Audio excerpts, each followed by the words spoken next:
No no no no গতকালের বিষয়ে কোনো বিধানসভা ইতিহাসে এরকম ঘটনা খুব কম ঘটেছে। সেই কলঙ্কজন অধ্যায় আর রিপিট করবেন না। কি বলতেছে কলঙ্ক বলতেছে এরকম? ঠিক আছে, বহুবার হয়েছে। ঠিক আছে। বাদল অধিবেশনের দ্বিতীয় দিনেও একই ছবি, দফায় দফায় উত্তপ্ত বিধানসভা, কার্যত অসভ্যতামি অব্যাহত বেলেঘাটার বিধায়ক কুণাল ঘোষের। এদিন স্পিকারকে উদ্দেশ্য করে তৃণমূল বিধায়ক শোভনদেব চট্টোপাধ্যায় বলেন, গতকালের ঘটনা নিয়ে কিছু বলার আছে। তাতে স্পিকার বলেন, গতকালের বিষয়ে কোনো কথা হবে না। বিধানসভার ইতিহাসে এই রকম ঘটনা খুব কম ঘটেছে। এটা কলঙ্কজনক অধ্যায়, আর এই নিয়ে নতুন করে কোনো আলোচনা হবে না। অধ্যক্ষের কলঙ্কজনক শব্দ প্রয়োগের তীব্র প্রতিবাদ জানিয়ে নিজের আসন ছেড়ে সোজা অধ্যক্ষের টেবিলের কাছে পৌঁছে যান কুণাল ঘোষ এবং তিনি দাবি করেন 1990 সাল থেকে তিনি রিপোর্টার এবং বিধায়ক হিসাবে বিধানসভা দেখছেন এবং এই ঘটনাকে কলঙ্কজনক বলা ঠিক হয়নি। জবাবে অধ্যক্ষ বলেন যে তাকে 3 বার আসনে বসতে বলা সত্ত্বেও তিনি ধাক্কাধাক্কি ও বিশৃঙ্খলা করেছিলেন।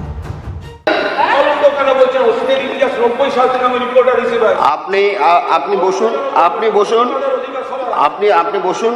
স্যার বহিষ্কার তো বহুবার হয়েছে, বহু লোক, তার জন্য কি আছে? প্লিজ আপনি বসুন, ওই ব্যাপারে আর আলোচনা হবে না।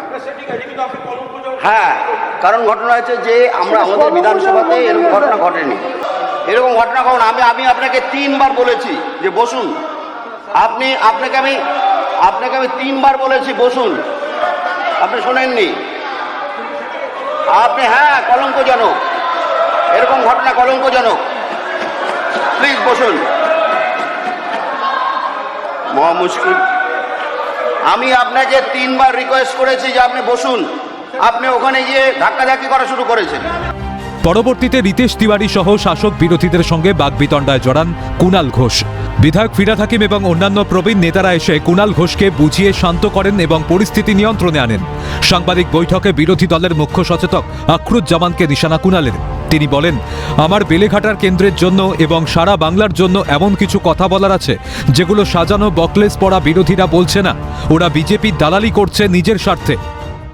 এটা কোন ধরনের জিনিস হচ্ছে? আমি একটা ইলেক্টেড এমএলএ, আমার বেলেঘাটা কেন্দ্রের জন্য এমন কিছু বলার আছে, সারা বাংলার তৃণমূল কংগ্রেস বা মানুষের জন্য এমন কিছু বলার আছে যেগুলো সাজানো পোষা বকলেস পড়া বিরোধীরা বলছে না। তাদেরকে পুতুল ছাটিয়ে বসিয়ে রেখেছে সরকার পক্ষ, তাদের অস্বস্তি হয় এমন কোন কথা তারা বলছে না। আখরুজ্জামান যে কেন্দ্রে থাকেন, মানে নির্বাচিত, সেখানকার মানুষ জানেন যে আপনাদের এমএলএ তার এলাকায় ঘুরছে না।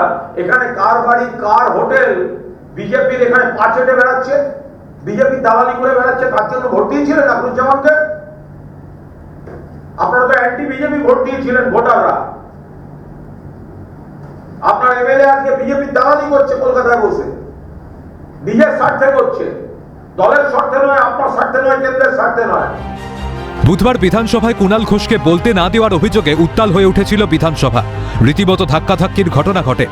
বিরোধী দলের মুখ্য সচেতক আখরুজ্জামানকে বলতে বাধা দেওয়ায় মার্শাল দিয়ে টেনে হিঁচড়ে চ্যাংদোলা করে বের করে দেওয়া হয় এবং 1 দিনের জন্য সাসপেন্ড করা হয় কুণাল ঘোষকে। ঘটনার তীব্র নিন্দা জানান মুখ্যমন্ত্রী শুভেন্দু অধিকারী।